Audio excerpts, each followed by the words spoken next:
আসসালামু আলাইকুম এভরিওয়ান। আপনাদেরকে একটা ফ্যাক্ট বলি, চাইনিজ গভর্নমেন্ট ওদের জনগণের জন্য for the people, of the people, by the people কত সুযোগ সুবিধা দিচ্ছে দেখেন।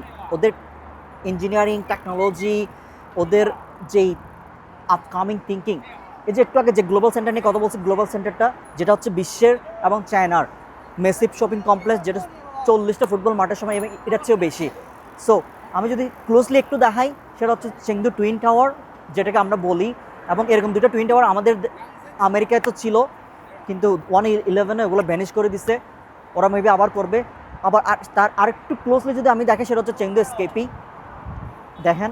সো এই তিনটা হচ্ছে মূলত হচ্ছে ট্যুরিস্ট প্লেস, যেগুলো Chinese government, Chinese engineering thinking এতটা ইজি করছে জাস্ট ট্যুরিস্টের জন্য। কারণ এগুলো হচ্ছে ট্যুরিস্ট প্লেস, ওরা ট্রাই করছে 1 or 2 কিলোমিটার্সের ভিতরে সবগুলো জায়গাকে ফিক্স করার জন্য, এবং ওরা করছে যেটা ট্যুরিস্ট অ্যাট্রাকশনের জন্য।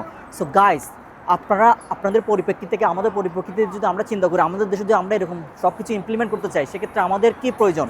জনগণের প্রয়োজন, গভর্নমেন্টকে সাহায্য করার, গভর্নমেন্ট জনগণকে সাহায্য করবে।